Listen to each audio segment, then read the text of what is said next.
Hi there. How are you? How are you? Excuse me, I haven't really spoken yet this morning. It's morning on my coast. Okay. Where are you based? I'm just outside of San Francisco. Is it bright and obscenely sunny? It's the yeah, well, the sun's just starting to peek through the trees over Look here. at So that. I can see it bouncing off that shelf. I can see. Oh, okay. We won't talk about weather envy here, given, yeah, we just moved up on top of a mountain and a forest up here, stop it. and so Stop it. we're You're we're doing getting it again. well. Just 2 weeks ago, you couldn't see the sun because of the smoke. So Yeah. it's been quite a wild ride of a summer for as far as climate goes out here for sure. And given COVID, how are you actually working on the variety of things that you actually have your fingers in? I'll say your fingers and your toes because you're busy. You're really busy. Yeah, well, and this time has been busier than most. Certainly, have kind of spent about 25 years building up all kinds of different pies that I work in, and most of them were kind of self-running up until COVID hit, and then now having to reinvent so many of them. So, I did a lot of live events. I've worked with Jem Finer and this type of conversation series. We've done versions of these long conversations. With him originally, and then with other groups as well. But yeah, we host a lot of live events around long-term thinking, so inviting speakers, and that's all changed. Yeah. And we run our headquarters is actually a bar and a cafe. We also run live kind of salon series in. That's Yeah. all closed, so we haven't been open for 6 months. We're open now a little bit for to-go service and things like that, but we don't get to do our live events. Does it work And then online? Has the migration online worked, or does it feel confining? it's at first it really did not. And I think part of it was the kind of shell shock of everyone being at home and then turning on a camera and trying to be Oh, people, yeah, it's like they've been sitting on the spotlight. couch for so long. And I think so we started changing the format a lot, where we would, instead of trying to do live events, we pre-record the speaker, and then we work with them to find all kinds of historical footage and imagery, and then we kind of mix together a kind of mini documentary of their talk. So we'll record someone for like an hour or plus, and then we'll take that and spend 2 weeks finding all kinds of great imagery and things like that, and then mix it down to about 35 minutes.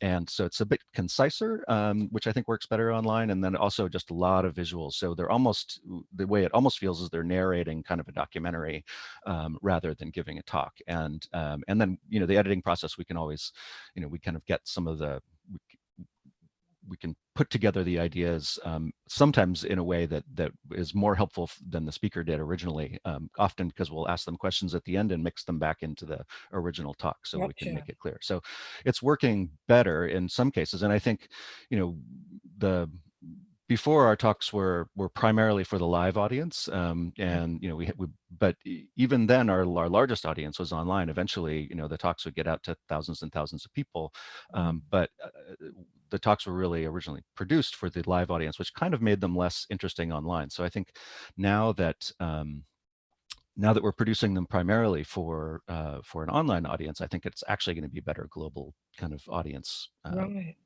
thing anyway. So, we didn't think we'd have to kind of, we had planned on making changes like this, but we didn't think we'd have to kind of do it with a gun to our head. Yeah. Which, And now it's yeah, quality. Now it's the template, right? yeah. We kind of thought we were going to be rearranging the furniture on the ship that we were sailing, but the ship hit the iceberg, and now we're having to put it back together in the middle of the ocean. But it's been, I think it's been interesting. And I think parts of it are really positive, and that we're starting to pull in a much more global audience, and also speakers are in a way more available, right? They, if you have to fly somebody from Australia, it was always such a scheduling snafu, and or Europe or wherever, and it always kind of bugs me, like when I end up flying around the world to give a 45-minute talk, The and conscience kicks in, hey? it's clearly not a good climate move.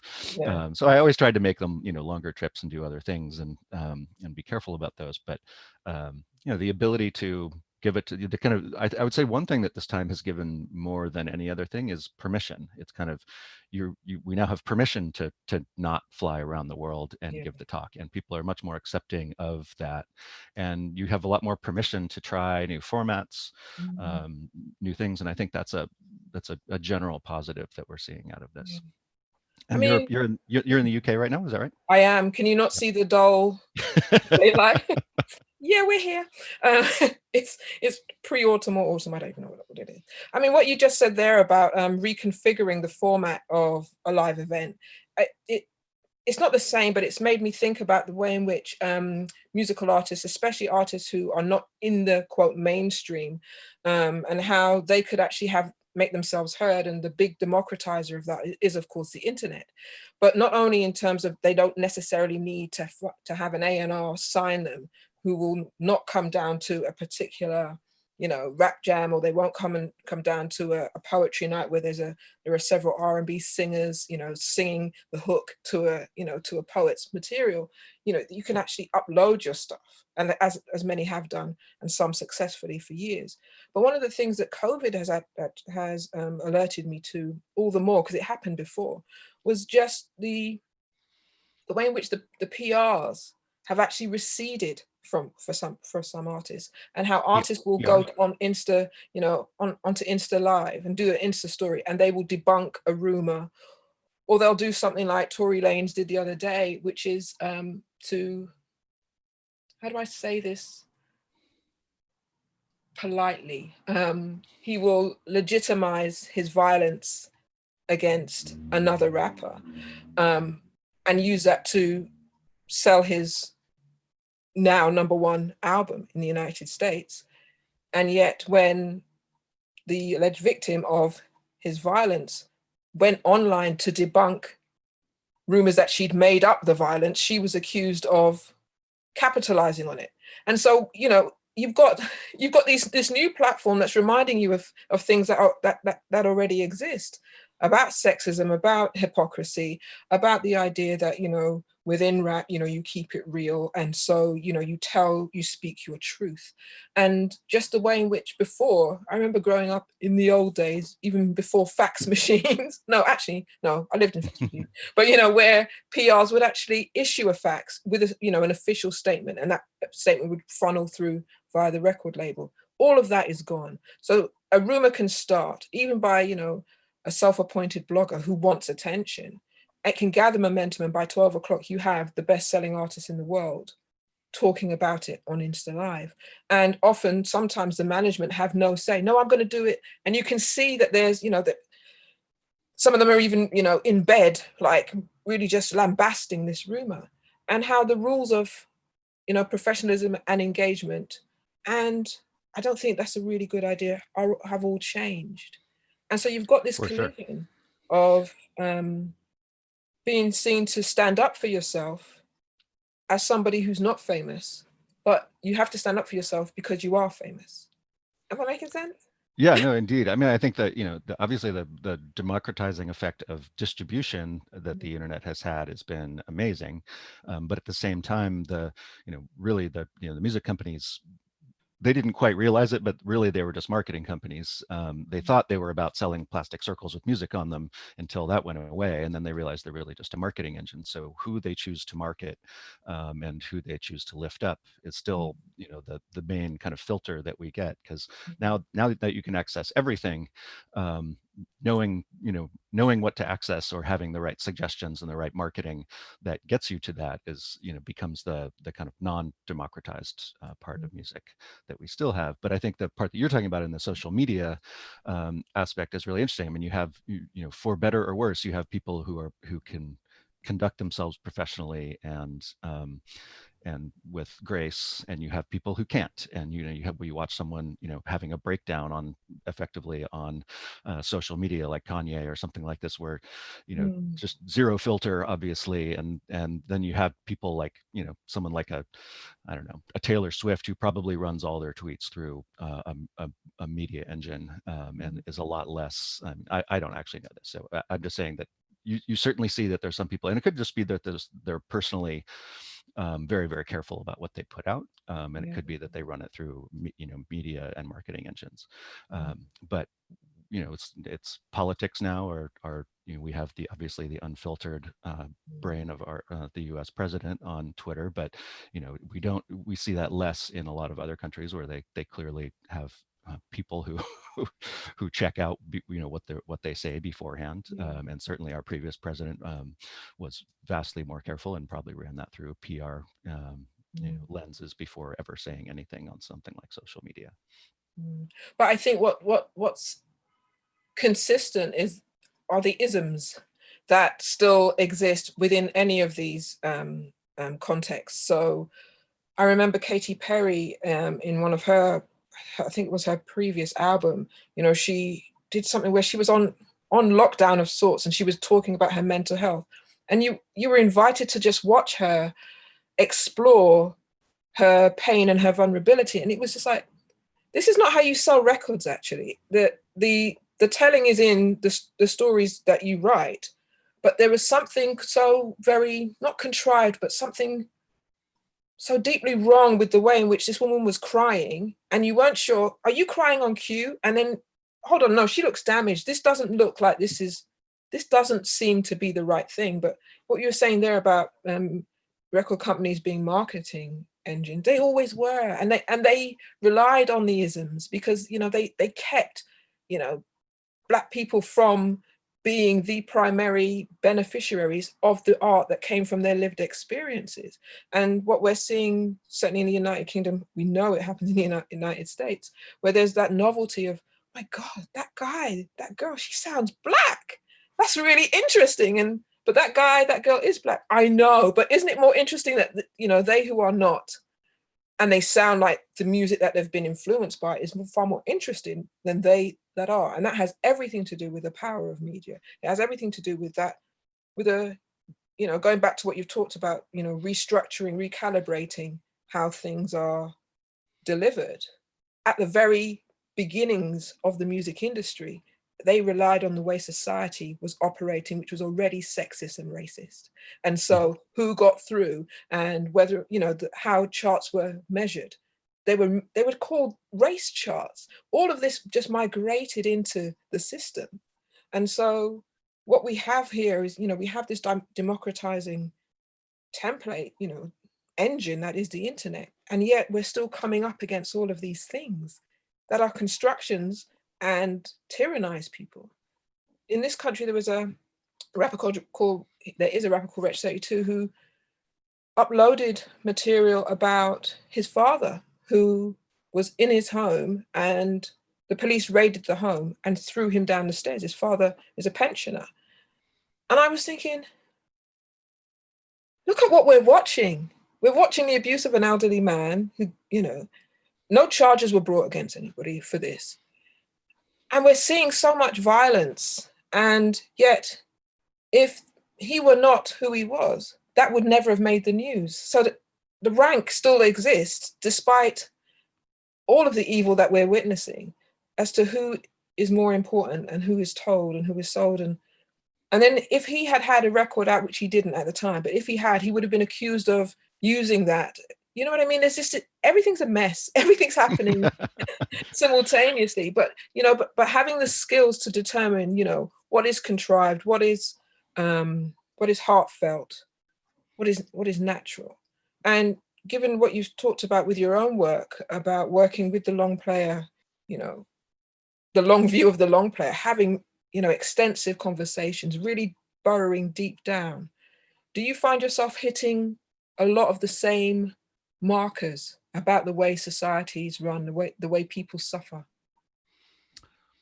Well, I mean, I think the thing that and as you pointed out, the thing that we have now is we have this much more direct access, and so your chance of seeing somebody at their most vulnerable, at their most angry, at their most unfiltered, is now it's now happening in real time, and ranging from people committing suicide on Facebook Live, or to really great things that happen when they have access, when people have access to someone at their most vulnerable. And so we see people at their best and their worst, all simultaneously. So it's, I don't know. I think it's a weird and wild time to be alive, that we have that. I think that humans have always evolved to be social species, but I think what's curious is that we've never evolved to have an audience of thousands and millions simultaneous to our every kind of our every word, or our every Yeah. bad action or good action. And so recovering from those can also be, I mean, I don't know anybody who's grown up and not made mistakes in their lives or had a wrong belief. And it used to be, you could kind of, at least in my childhood, you could kind of correct that and become a different person. But now, every picture of you is stays with you. Every utterance on social media where you had a wrong idea, and coming back from that is very difficult now. And so I think it also causes people to entrench much more heavily in their ideas, because Mhm. you either kind of double down on it, or you admit that you were wrong, which is just harder now in some ways, I think, for people. Mhm. But I think that's the the curious thing is that you know we just aren't, there's nothing in our evolution that would make us good at being a perfect person in front of everybody all the time. And so how do we live a life that allows us to correct you know the way we think, the way we act, and feel as though we can be understood for doing that. And I think that's the part that we still need to figure out. I mean, someday there'll be a president, or a world leader that grew up, where social media was the norm from their birth, and their parents were posting pictures of them from their baby life on, and every stupid thing they ever said or did will be part of that record. And so it might be that, going back to this idea of permission, that we might give people a lot more permission, to have had stupid things that happened in their past, and because everyone's will be out there in some way. Or it could be that we pull back from this. I mean, I've already seen, um, you know, my my daughter's generation, and I don't, she doesn't actually, she's 11, she doesn't get onto social media, but it's interesting watching her friends, like they don't even want to be on it, because it's a thing that their parents do, and they don't really so it could be that the social Ew. media is this funny generation that is kind of our generation, that is Mm. that was this new shiny tool that we all used, and then we actually decided that a lot of it didn't work right. And so and then the kids are like, well, that's what my parents do, so I don't want to do that. I don't want them watching me on this thing. And they might flock to newer tools, we see with TikTok or whatnot. But it could be that they really walk away from it. I think my favorite definition of technology is it's the stuff that doesn't quite work yet. So when electricity was a technology, it was a new technology. It often didn't work. You'd invite people over to your house just to turn on the lights, but now we just turn on the lights, and it's just like it's just like air that we breathe, that we assume that it's all, and because it's generally always works, except here in California during fire season now. But Look at the shadow. now No, it's no, no. turned back into technology again. Well, I'm But really interested in what you have to say about technology, because you work in terms, you know, your investment in it creatively is quite broad. You work in relation to robots as well, and it's when I think about surveillance, when we think about some of the tools that can be utilized, whether it's in studio to alter people's voices, people who can't sing but they've got great ideas, and they feel that they want a shot at stardom, etc.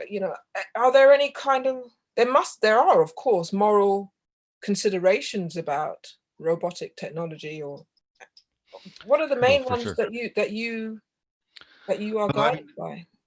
the robots that I build, I build as that's kind of a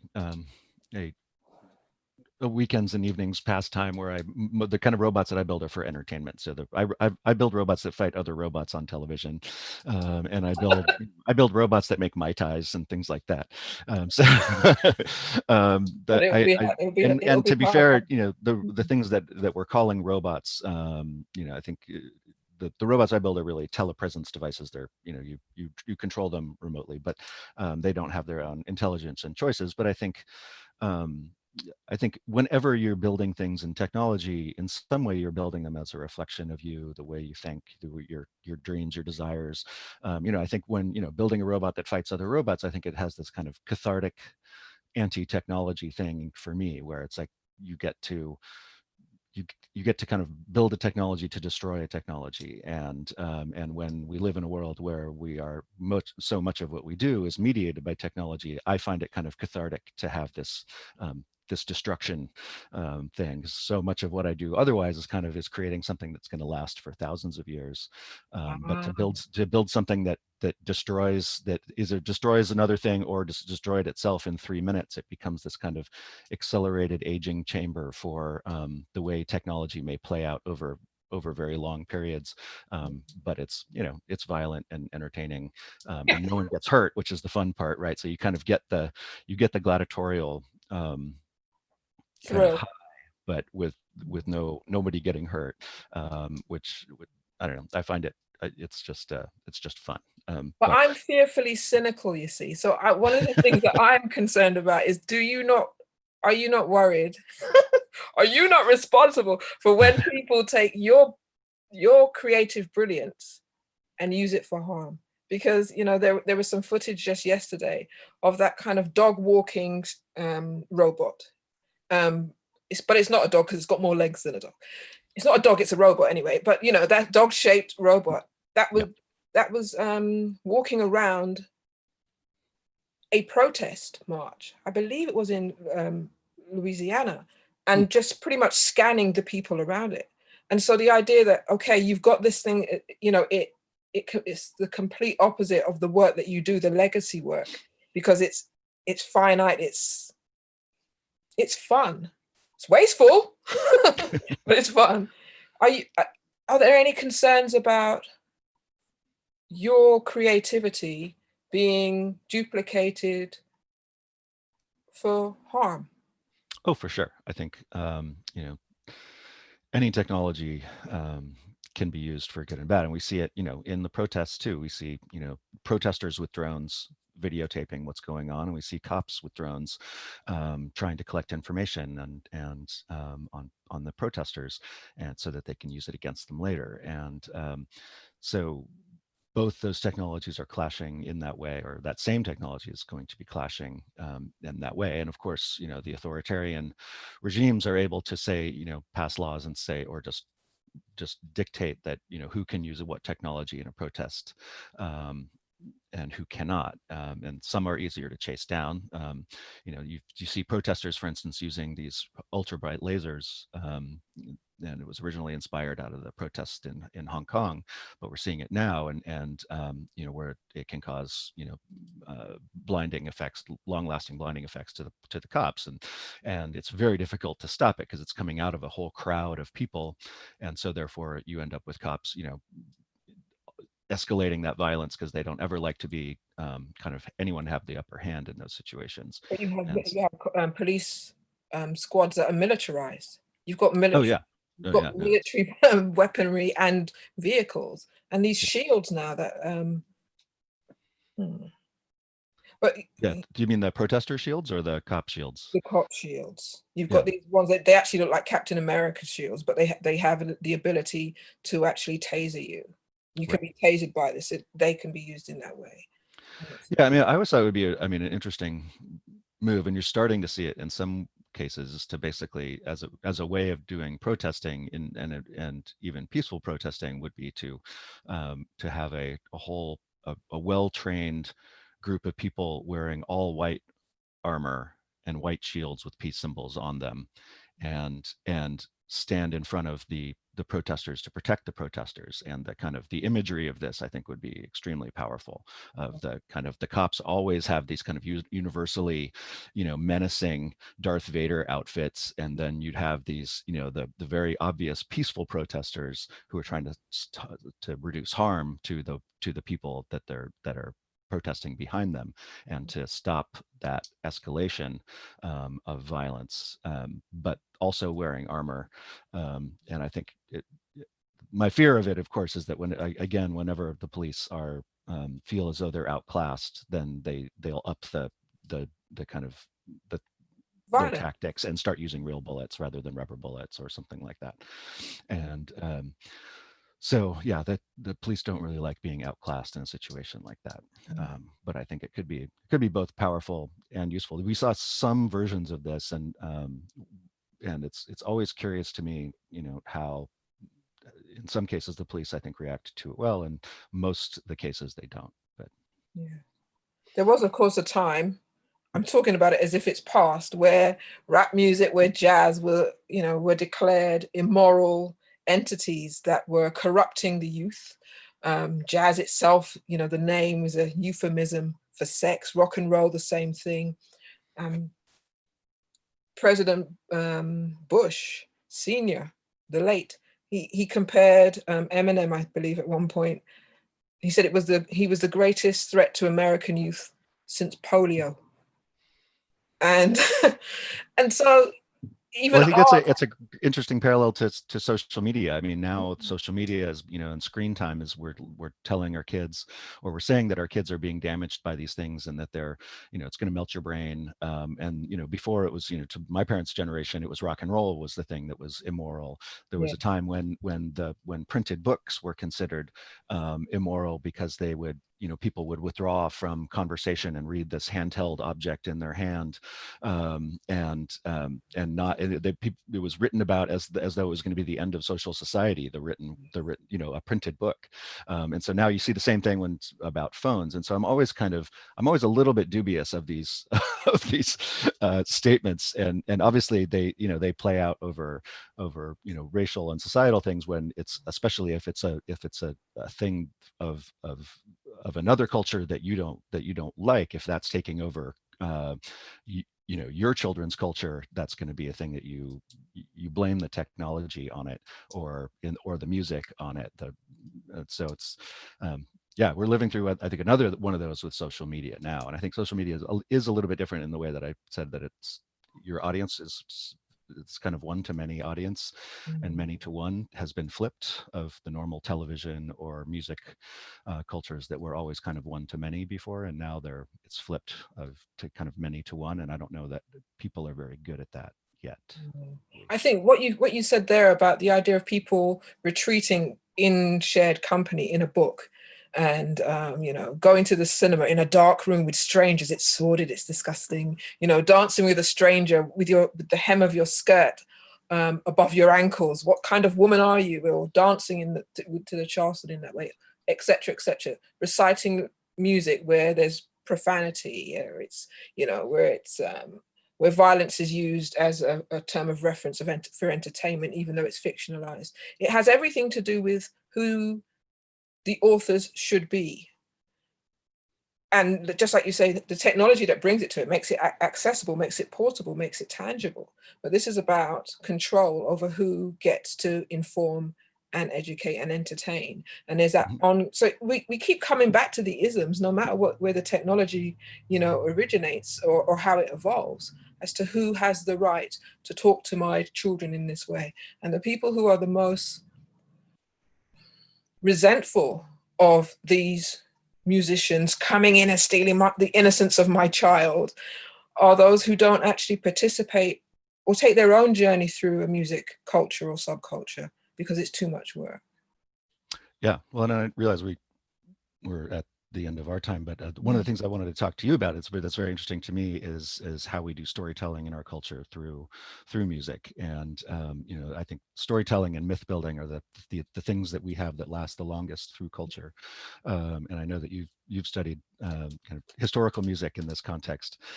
So I'm interested in, in our last minute, I guess, what's your take on the kind of the way that we're telling stories and history through music, and where you see that going and change in the way that we're doing it now?